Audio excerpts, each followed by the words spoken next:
امروز یه آموزش ویژه داریم با بلدرچین. پس تا آخر با هم همراه باشین تا با این کوچولوی خوشمزه و مقوی یه غذای خیلی خوشمزه بپزیم.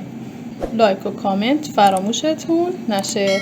ممنونم از اونایی که همیشه با کامنت های زیباشون ما رو همراهی میکنن.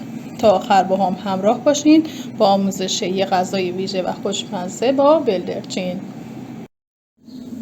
مواد لازمی که برای خوراک بلدرچین خوشمزه نیاز داریم: بلدرچین که من از قبل که از مغازه گرفتم شستمش، داخل آب و نمک به مدت 3 تا 4 ساعت گذاشتم که اینجا 3 عدد استفاده میکنم.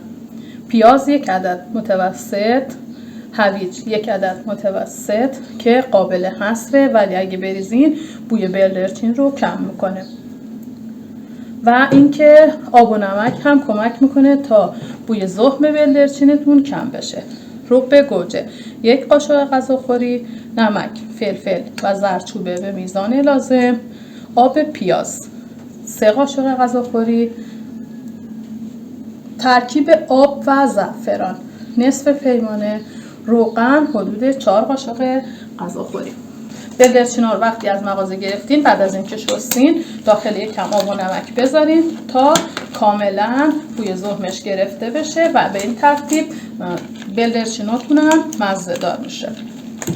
برای شروع زعفران، آب پیاز، ادویه ها و نمک و رب گوجه با هم دیگه مخلوط میکنیم، با هم دیگه ترکیب میکنیم.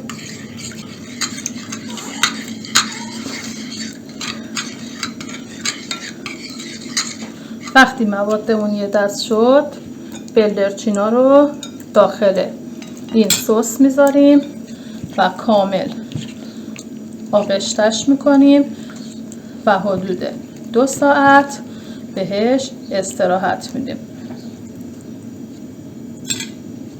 میتونید کمی از این مواد رو داخل شکم و زیر پوست بلدرچین هم بریزید.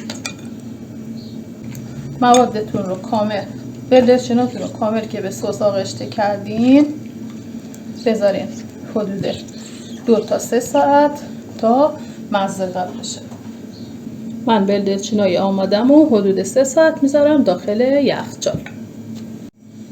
این نکته رو بگم، میتونید از یکم چاشنی جوجه کباب کره زعفرانی هم داخل این بلدرچین استفاده کنید، مزه خوبی بهش میده. خب بعد از اینکه 3 ساعت بلدرچینمون داخل یخچال استراحت کرد توی این مرحله میایم یه ظرف که بتونیم داخل فر بذاریم انتخاب میکنیم، یکم روغن داخلش میریزیم،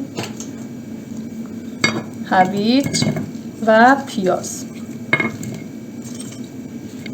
از هویج و پیازمون داخل ظرفمون میذاریم و بلدرچینا رو روی پیاز و هویجمون قرار میدیم.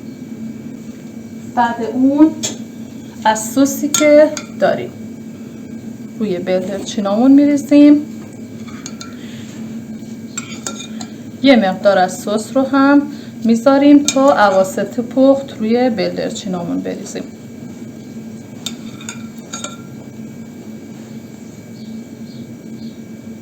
یکم از سس هم از کناره ها میریزیم تا پیاز و هویجمون هم خوشمزه بشه. خب بعد از اینکه سس رو روی بلدرچینامون دادیم با یه دونه فویل روی بلدرچینامون رو میپوشونیم، چند تا سوراخ روی فویل ایجاد میکنیم، میذاریمش داخل فر با حرارت 180 حدوداً 1 ساعت. فویل رو برمیداریم بعد از 1 ساعت. اون سسی که باقی مونده سس رو روی بلدرچینا میریزیم و گریلش میکنیم. شما حتی میتونید این کار رو داخل تاوه روی گاز هم انجام بدین به این ترتیب که تمام مراحل شبیه همین باشه. یک کم آب، حدود نصف پیمانه آب بریزین و اجازه بدین داخل تاوه روی گاز بلدرچینتون بپزه و سرخ بشه. خب من الان بلدرچین رو گذاشتم داخل فر با درجه 180 به مدت 1 ساعت. خب 1 ساعت که از پخت بلدرچینمون گذشت، از داخل فر درش آوردم. باقی سوسیو که کنار گذاشته بودیم روی بلدرچینا میریزیم.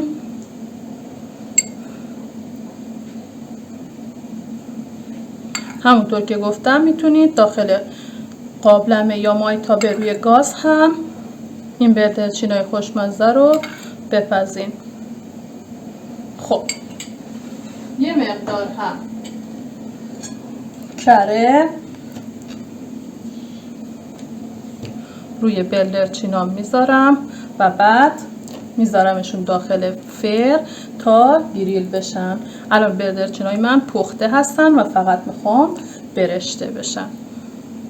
این کره باعث میشه که بهتر برشته بشن. بلدرچینامو میذارم داخل فر و گریل رو روشن میکنم تا کاملا روی بلدرچینام برشته بشن. اینم از آموزش امروزمون که با بلدرچین درست کردم. مرسی که تا آخر با هم همراه بودین. حتما این خوشمزه رو یه بارم شده با این رسیپی درست کنین و از خوردنش لذت ببرین. خوشحال میشم که پیج ما رو به دوستانتونم معرفی کنین و با لایکا و کامنتاتون ما رو همراهی کنین.